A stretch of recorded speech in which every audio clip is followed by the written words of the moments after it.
Today I'm going to talk about absorption and scattering of light in the skin and how and why this happens. To understand this, we need to look at atoms, which are composed of protons, neutrons and electrons, and also molecules such as this collagen molecule that we can see here. Molecules are basically just a collection of a large number of atoms. And when a photon interacts with any of these atoms and molecules, we need to consider its wavelength, frequency, and energy. The energy of a photon is determined when it is initially created. All photons are created in atoms when electrons de-excite from a high orbit to a low orbit. And the wavelength is determined by the energy and the medium that the photon is passing through. Now, all atoms and molecules will have a scattering cross-sectional area and an absorption cross-sectional area. And these are the areas with which the photons will interact.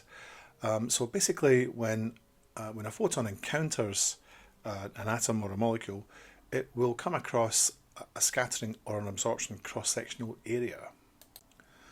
So if it interacts with this sort of scenario where it's a large red absorption cross-sectional area, then the likelihood is that it will be absorbed by this atom. But there will be a potential scattering cross-sectional area in this atom too.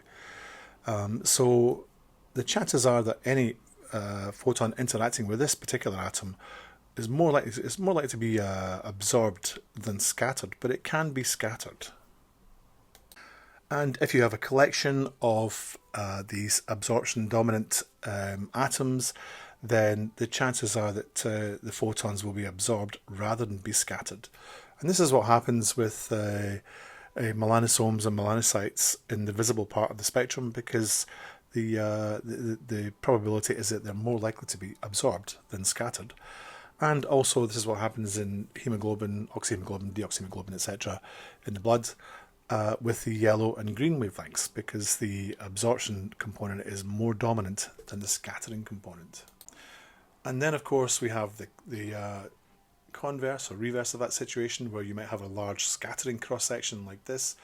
But like the other situation, an atom may have a large scattering cross-section, but it's also going to have potentially a smaller absorption cross-section. So in this situation we have a scattering dominant atom or molecule, but this does depend on the wavelength. As you change the wavelengths, these cross-sectional areas will increase or decrease in size. So if we have a collection of scattering dominant atoms or molecules like this, then the chances are that any photons interacting will more likely be scattered than absorbed. And this is what happens in skin, but particularly with collagen, with visible light and some of the near-infrared light. That light energy will more likely be scattered than absorbed. So how does a photon see the skin? Well, if photons had eyes, they'd be very small for a start, but if they did, they might look at the epidermis like this. It'll see a sea of blue spheres, which means it's predominantly a scattering medium, with only small red spheres inside, which are the absorbing parts. So the light in this particular range I've indicated here, between 600 and 1200 nanometers, which is typically red and infrared light, this light will be more likely be scattered than absorbed in this particular scenario. And then once it gets into the basal layer, which is full of melanin, melanocytes and melanosomes, etc., this range of wavelengths is more likely to be absorbed, simply because the absorption cross-section is now greater than the scattering cross-section.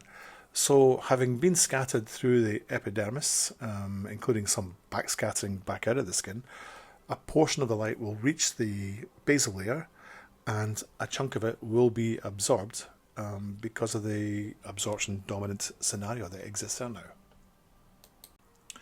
And then when the light reaches the dermis, it's going to encounter a sea of blue again, because the dermis is a highly scattering medium in this particular wavelength range. So the photons will be scattered about all over the place in here. Quite a lot of them will be turned around and backscattered right out of the skin completely. Some of them will be scattered in a forward direction, so they go deeper into the dermis and maybe down to the subcutis. And some of them will be absorbed by those little red absorption cross sections that we can see here. And then, of course, there may well be hair in the dermis here, where this particular wavelength range will be absorbed by the melanin in the hair. Now, if there's enough melanin, then that will induce a sufficient temperature to cause the destruction of that follicle.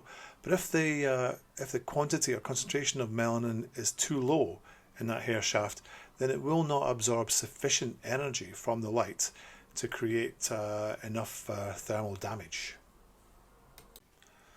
And then, of course, there is always blood, which, if we extend that range down to 500 nanometers up to 1200, then some of that yellow and green light will see blood vessels, or the hemoglobin and the deoxyhemoglobin, and the scattering cross-section of those will be smaller than the absorption cross-sections, and so now we have new absorption sites, but only down at those wavelengths. Once you go into the higher wavelengths, into the red part of the spectrum, the scattering cross-section increases, and the blood will not absorb the red light so readily.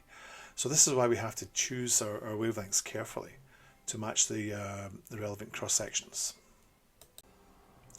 So let's say we fire some red light into the skin here, like this, and it interacts with all the atoms and molecules in there. So some of it will be absorbed by the various constituents, some of it will be forward scattered, so they'll go deeper into the tissue, and some of it will be backscattered and will leave the skin altogether. Now the amount of backscattering depends heavily on the wavelengths, and we found through Monte Carlo simulations that the red light, particularly from the ruby, alexandrite and Nd:YAG lasers, all up at that part of the spectrum, up to about 60% of the incident light may be backscattered, whereas green light down at the 532 nanometer part of the spectrum is only about half of that. Only about 30% of that light is backscattered. This obviously leads to a loss of energy in this part of the skin, and can also reduce the effectiveness of the treatments.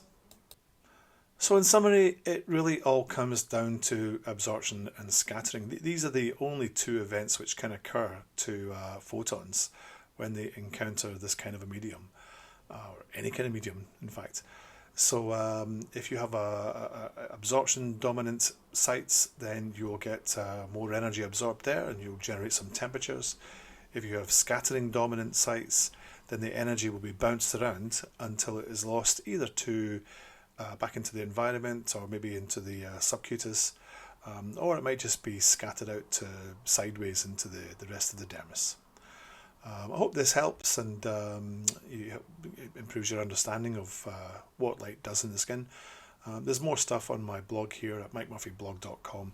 Hopefully you'll have a wee look at that at some point. Thanks for listening.